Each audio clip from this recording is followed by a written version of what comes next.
Oh, maayong buntag mga bisdak no. Mga Bisaya, maayong buntag. So magandang umaga din sa mga kababayan natin mga Tagalog, Luzon, no.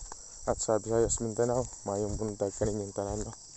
So shout out pala sa mga content creator na humihingi ng malaki sa mga small time creator, no.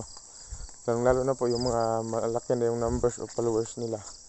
Tapos pinopromote nila yung mga Facebook pages ng ating mga kapwa co-creator ng mga small time na mga newbie na nag-uumpisa. So shout out sa inyong lahat no.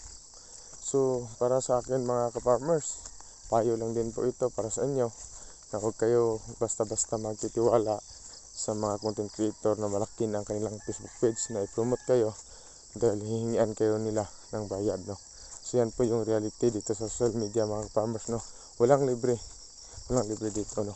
So meron kasi ako na encounter mga ka-farmers na malaki na yung kanyang followers no. So nagsabi siya na mag-promote siya ng mga Facebook pages. So tinry ko mga ka-farmers na i-message no para malaman natin kung totoo ba talaga yung pagtulong niya sa mga kapwa natin content creator. So yun nga mga ka-farmers, nag-reply siya sa akin no. So ipopromote niya pero may bayad. So yun yung mga ka-farmers, yun yung unethical talaga mga ka-farmers na masabi natin na pira-pira lang talaga dito sa social media no.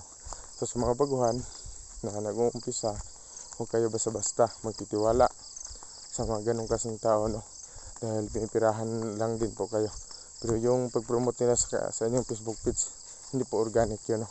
Mas maganda yung kayo mismo ang makakuha ng supporters no, kaysa makakuha kayo ng supporters galing sa ibang creator.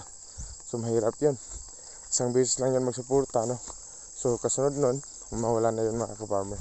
Ayan yung sakit na nagbayad kayo ng malaki, wala namang bumalik na maganda no. Kaya mag-ingat po kayo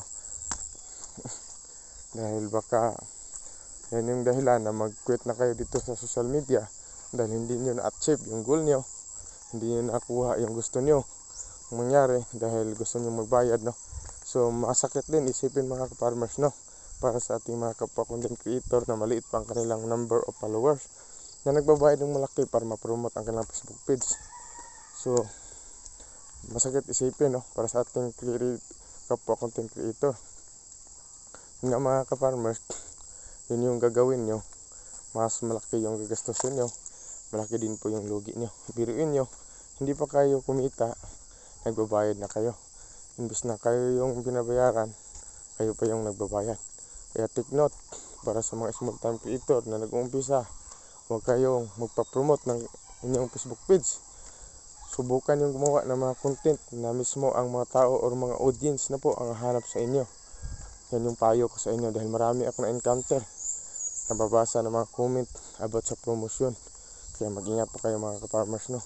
Yan yung payo ko sa inyo para sa nag-uumpisa na huwag basta-basta magtitiwala ng kahit sino dito sa social media mga ka-farmers. Dahil dito maraming toxic na tao, maraming taong kastik. Yun lang, bye bye and God bless everyone and happy Sunday.